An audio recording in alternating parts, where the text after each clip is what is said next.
Assalamualaikum warahmatullahi wabarakatuh. Kembali lagi di cerita horor. Pada episode kali ini, saya akan membawakan sebuah cerita tentang menikahi jin. Diangkat dari tweet yang dituliskan oleh @payunghitam. Untuk teman-teman yang mau membaca tweetnya, sudah ada di link deskripsi. Dan tanpa berbasa-basi lagi, langsung saja kita masuk ke ceritanya. Aku Tia. Kejadian ini aku alami waktu tahun 2017. Kejadian ini tidak akan pernah aku lupa, karena pertama kalinya aku bersinggungan dan melihat kehidupan lain di bumi, selain binatang dan tumbuhan seumur hidupku. Kisah mengenai nenekku yang semenjak aku lahir, aku belum pernah bertemu dengannya. Kenapa begitu? Nanti aku menceritakan cerita yang betul-betul tidak indah sama sekali. Biar aku jelasin dulu ya dari awal. Aku waktu itu dapat tugas dari tempat kerjaku di kota Semarang. Posisiku waktu itu adalah asisten manajer salah satu hotel di Jakarta. Waktu itu, aku diminta jadi perwakilan mengawal sebuah acara besar dari grup hotel kami.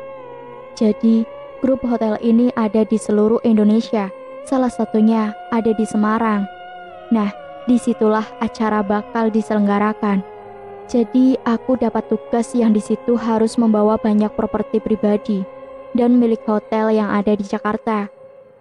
Karena terlalu banyak, aku pikir repot kalau harus naik kendaraan umum.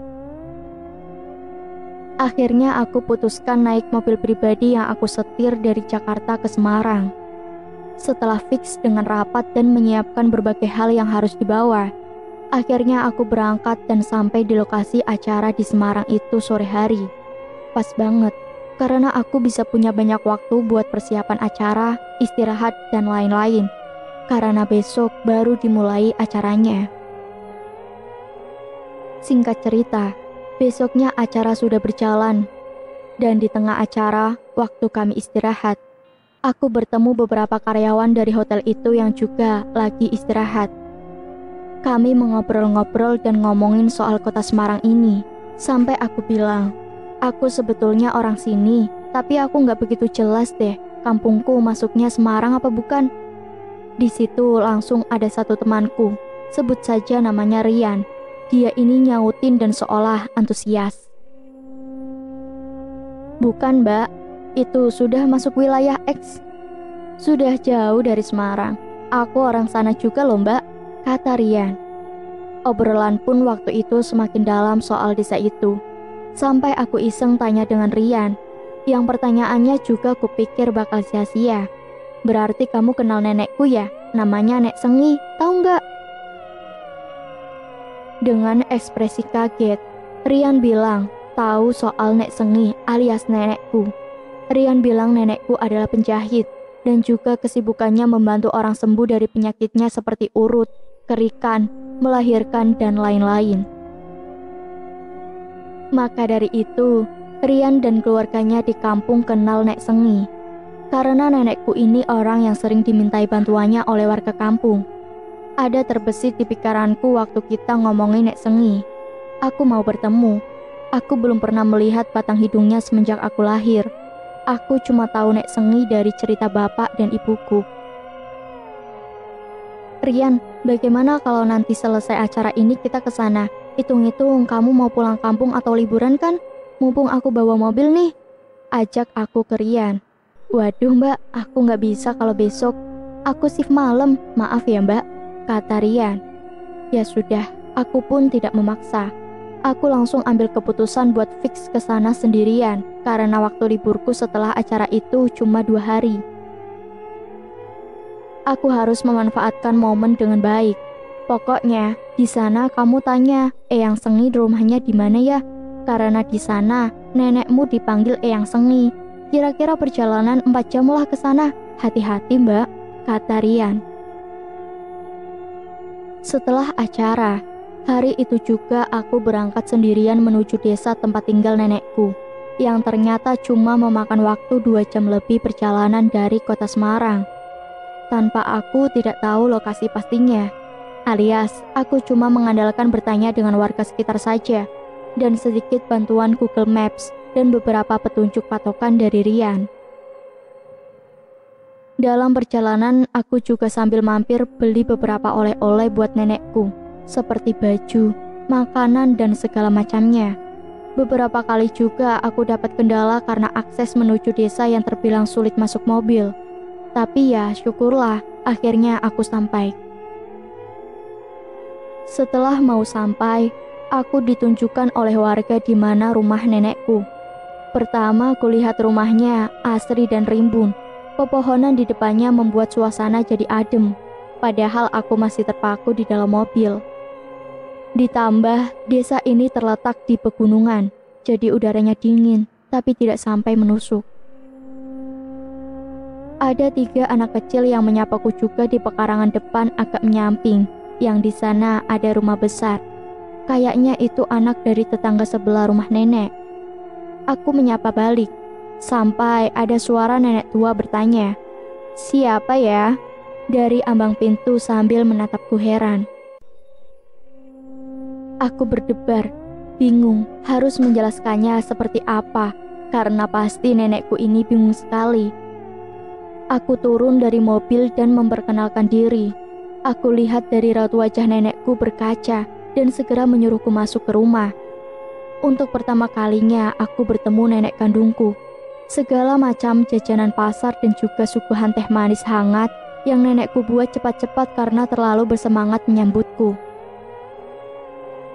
Saat itu juga kami mengobrol dan nenek menanyakan banyak hal dari mulai akademikku, kisah kasihku, termasuk soal bapak dan ibuku. Diceritakan juga, aku baru tahu nenek tinggal sendiri. Nenek bilang ibuku terlalu sibuk sepertinya, jadi nenekku tidak begitu mempermasalahkannya kalau tidak pernah datang ke sini. Nenek pikir ibumu yang datang, tapi nenek pikir nggak mungkin. Masa iya masih muda banget? Kamu mirip banget sama ibumu, Dok. Cantik. Jelas nenekku yang membuat aku tersipu. Setelah mengobrol, nenekku menyuruh istirahat, dan nenekku juga pamit pergi belanja untuk masak nanti malam. Akhirnya aku merebahkan badan juga. Tapi ada satu hal yang membuat aku bingung. Rumah ini mulai terasa pengap dan hangat, padahal di luar udaranya dingin. Aku akhirnya membuka jendela kamar yang kutempati ini. Ternyata di sana berhadapan langsung dengan tembok besar rumah sebelah. Jaraknya dekat, tapi tetap bisa kubuka jendela. Pikirku ini bakal sama saja, tidak bakal bisa masuk angin. Karena tidak tahan dengan gerahnya kamar ini, aku keluar kamar, niatnya mencari angin sekaligus melihat-lihat rumah nenek. Aku lihat di rumah ini ada foto dan satu foto yang membuat aku bingung. Foto nenekku dengan pakaian pengantin, tapi duduk sendiri tanpa ada pengantin prianya. Bahkan di situ aku tidak melihat ada foto kakekku. Ya, walaupun aku tidak tahu wujud kakekku, tapi aku bisa menerka-nerka dari pose foto. Ya begitulah intinya. Malah banyak foto-foto orang yang gak aku kenal. Foto ibu dan bapakku juga tidak ada di sana, sama sekali. Tapi tetap, foto nenek yang berpakaian pengantinlah yang paling aneh menurutku. Setelah nenekku pulang, kami masak sama-sama. Dan setelah itu aku mandi sambil menunggu nenekku sholat. Aku tidak sholat karena aku non-muslim. Bukan makin segar, aku malah makin kegerahan. Akhirnya aku hanya pakai tank top saja, alias baju buntung tanpa lengan. Aku awalnya merasa biasa saja, lagi pula cuma ada nenekku. Jadi aku tidak malu. Tapi, "Dok, ganti bajunya ya." "Maaf, tapi kurang sopan," kata nenekku. "Maaf, Nek, aku ngerasa gerah jadi aku pakai baju ini.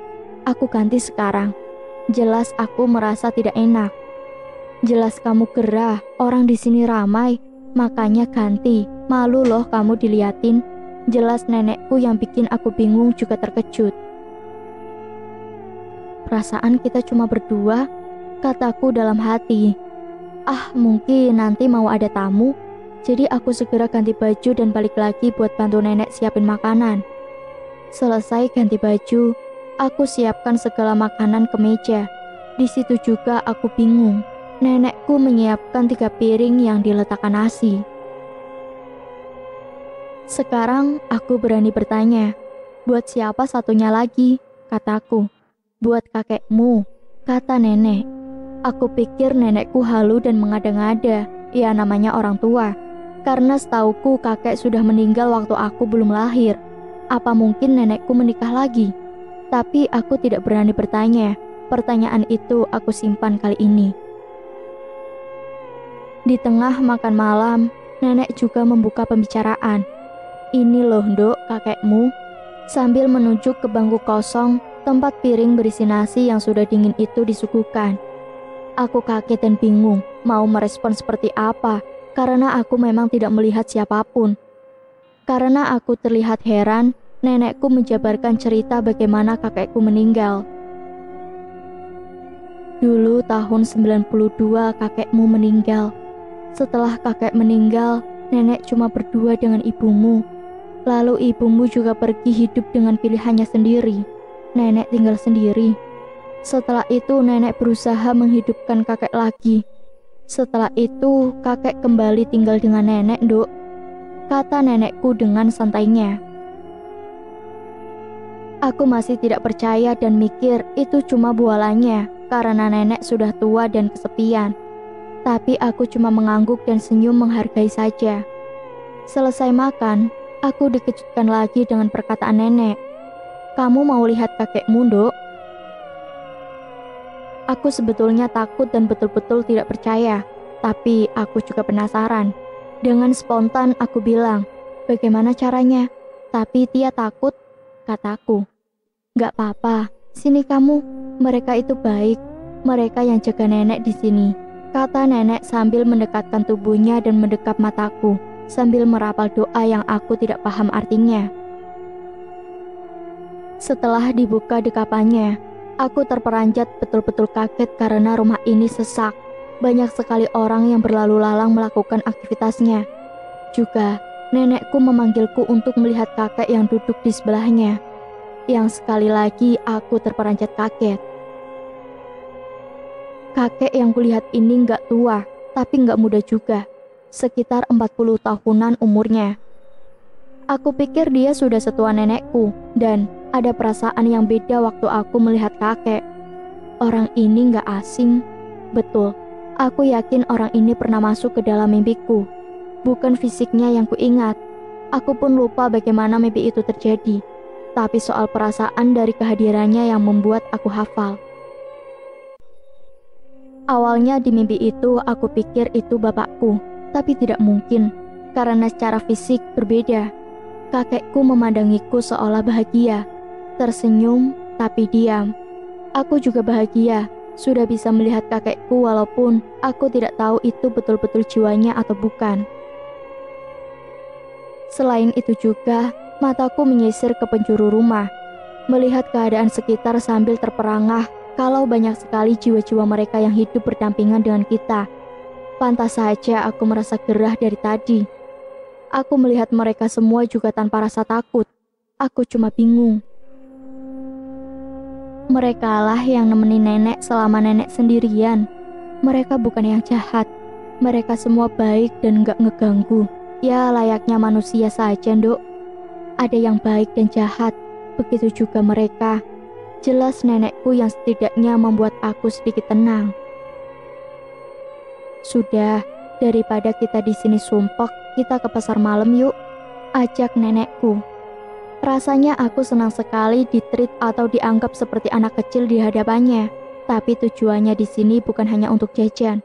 Tapi nenek mau memberitahu hal yang lain juga. Di desa kami suka ada pasar malam atau pasar kaget yang jualannya hanya 1 minggu. Nanti di minggu berikutnya, pasar ini pindah ke tempat lain. Ya, semacam bazar bahasa kerennya mah. Dari rumah nenekku ke pasar dekat sekali. Jadi kita jalan kaki ke sana. Dan sampai sekitar jam 8 malam. Sampai di sana kita melihat-lihat berbagai hal yang dijual.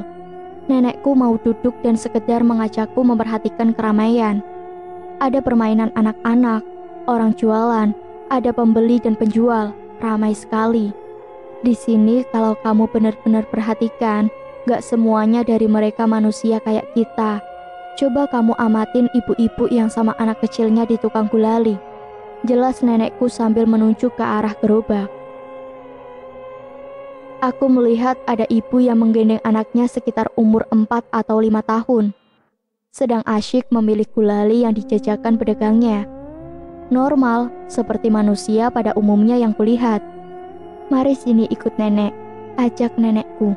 Berjalan mendekati ibu dengan anaknya tadi yang sudah meninggalkan gerobak dan jalan ke arah yang random. Alias ke tempat sepi tanpa ada jalanan menuju tempat sepi itu. Aku heran dan ngeri melihat pemandangan aneh di depanku. Karena ibu dan anak itu seolah berjalan melayang dan perlahan hilang dari hadapanku. Mereka benar-benar ada, Nduk, dan mereka ada dimanapun. Terkadang saat kita di tengah keramaian orang-orang yang gak kita kenal, kita gak bisa memastikan mereka semua benar-benar manusia atau bukan.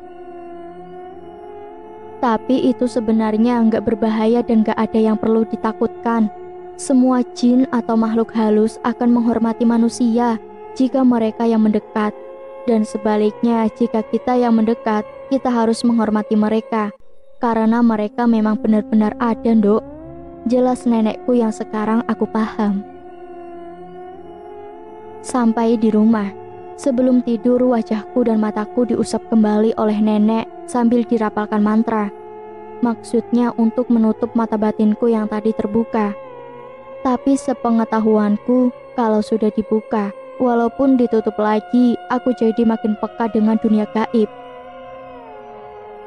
Aku sudah merasa banyak gak nyaman di tempat ini semenjak nenek menunjukkan segalanya. Bukan takut juga, tapi ini bukan hal yang wajar. Dan aku takut bilang ke nenek, karena takut nenekku tersinggung. Rasanya aku mau cepat pulang ke Jakarta saja. Tapi memang besok adalah saatnya aku pulang. Malam itu aku balik ke rumah, dan aku minta tidur dengan nenekku saja. Karena perasaan yang makin ngeri. Pengap di rumah dan aku berharap matahari cepat terbit supaya aku bisa pulang. Paginya, loh mau kemana, Nduk? Buru-buru banget kamu. Suara nenekku mengagetkan persiapanku pulang. Di situ aku tidak terlalu banyak siap-siap karena aku betul-betul mau segera pergi. Aku ada kerjaan mendadak, Nek. Aku takut telat. Memang hari ini jadwalku balik ke Jakarta juga. Jelas aku yang akhirnya dipahami oleh nenek. Setelah itu, aku pamit dan memboyong barang bawaanku ke mobil. Ada satu hal lagi yang aneh. Aku melihat di sebelah rumah nenek. Samping kanan kirinya adalah lahan kosong. Aku sejenak berpikir. Terus yang kemarin anak kecil menyapa aku siapa? Rumah besar yang menghalangi jendelaku? Aku berkecambuk sampai aku tidak mau memikirkannya lagi. Cepat-cepat aku meninggalkan tempat ini dan naik ke mobilku. Singkat cerita, sampai di Jakarta. Aku bercerita dengan bapak dan ibu. Ibu kelihatannya kaget dan heran, tapi tidak marah. Biasanya ibu sering melarang aku bertemu dengan nenek dan selalu cerita banyak kejelekan yang nenek kerjakan. Termasuk kebiasaan nenek memelihara jin sejak dulu. Dulu kalau ibuku cerita soal jin dan keanehan nenek, seringkali aku tidak percaya dan anggap remeh. Tapi perasaanku setelah ini mencuat. Kenapa kok nenek bisa begitu? Tanyaku ke ibu. Nenekmu itu gila pengakuan dan pujian saja. Dia ngurut, nyembuhin orang, bantuin melahirkan dan nyembuhin penyakit kampung ya. Kekuatannya dia dapat dari jin. Ibu yang anak satu-satunya aja malu dia. Dari dulu dia seperti itu, jelas ibu. Aku kaget dan masih gak percaya. Karena ya, aku lihat dari sisi nenek kemarin, dia ramah kepadaku. Nenekmu juga kalau nyembuhin orang itu gak disembuhin, tapi cuma dipindahin saja penyakitnya ke orang yang gak bersalah, jelas ibu. Aku seolah makin tidak percaya, tapi bagaimanapun ibuku lebih tahu karena dia bertahun-tahun hidup bersamanya. mengenai kakekku juga yang menurut pengakuan nenekku, dialah yang membangunkannya. Ternyata memang iya, karena nenekku punya rasa cinta yang gak wajar. Tidak bisa menerima perpisahan.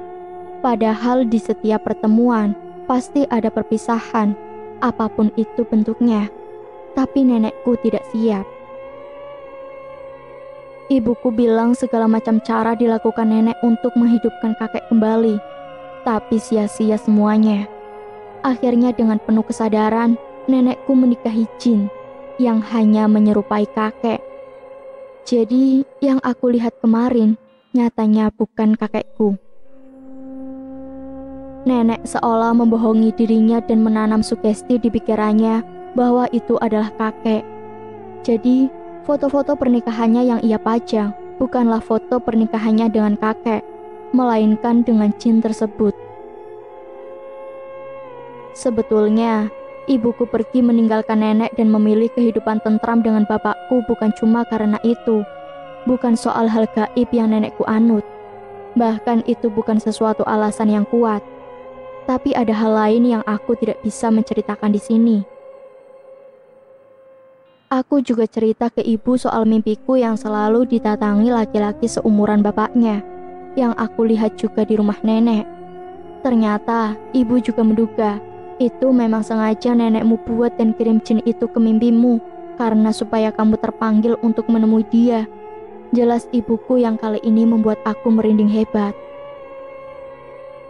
Yang buat aku merinding karena ada rasa yang gak bisa aku jelaskan dengan kata-kata. Perasaan waktu aku bertemu sosok kakek di mimpi dan di rumah nenek. Perasaan itu lebih ke negatif. Ya, kalau aku jabarkan dengan warna, itu seperti hitam dan abu-abu. 2 tahun berlalu. Ibuku cerita tiba-tiba ke aku soal apa yang terjadi padanya semalam. Ibuku merasa semalaman dibangunkan nenek. Dia betul-betul merasakan ada sentuhan kencang di pundaknya sambil bilang, "Dok, bangun, bangun, hayo bangun, Dok." Antara sadar dan tidak sadar, ibuku bangun, tapi rasanya seperti mimpi, alias bangun di alam mimpi. Jam waktu itu masih pukul 4 subuh. "Ibu pamit yo." Nenekku cuma bilang begitu di dalam mimpi ibuku. Setelah itu, ibuku betul-betul bangun kaget ke dunia yang nyata dan masih berasa yang barusan itu bukanlah mimpi, namun betul-betul nyata. Tapi ibuku tidak begitu menghiraukan tentang mimpinya, karena ibuku lebih sering berpikiran logis. Setelah 2 hari berselang, aku mendapat DM Instagram dari Rian, temanku yang bekerja di Semarang, waktu aku bertemu di acara yang aku sudah ceritakan di atas. Rian menyampaikan pesan duka kalau nenekku sudah meninggal 2 hari lalu. Ya, Rian tahu kabarnya karena kampungnya juga sama dengan nenekku, seperti yang sudah aku ceritakan. Rian baru mengabariku karena dia susah mencari kontakku. Akhirnya, dia cuma menemukan akun Instagramku saja. Aku cepat-cepat kabarkan hal ini ke ibu, tapi ibu justru menyuruh aku saja yang datang ke makamnya. Ibuku enggan ke sana, karena memang ibuku memisahkan diri semenjak gadis. Aku juga sebetulnya enggan pergi ke sana, apalagi sendirian, karena pengalaman yang aku dapat betul-betul tidak enak. Akhirnya kami sekeluarga tidak ada yang pergi ke sana. Soal pemakamannya pun, menurut penuturan Rian, sudah dibantu warga. Ya, karena kalian tahu kan, nenekku sangat dikenal dan dipuji karena rela membantu tanpa pamrih. Jadi, warga desa sana antusias mengurus penguburan nenekku. Ada hal yang sampai sekarang aku tidak habis pikir. Soal rumah yang menghalangi jendela rumah nenekku. Rumah seluas itu lenyap cuma 1 malam, termasuk anak-anak kecilnya yang waktu itu menyapaku. Ya, tapi syukurnya tidak ada sesuatu yang terjadi waktu aku sampai di Jakarta. Semuanya normal-normal saja. Sekian dan terima kasih. Cukup sampai di sini cerita horor hari ini. Nantikan untuk kisah-kisah lainnya, tetap di cerita horor. Banyak sekali pesan moral yang dapat kita ambil dari cerita-cerita ini. Tingkatkan yang baik, hilangkan yang buruk. Wassalamualaikum warahmatullahi wabarakatuh.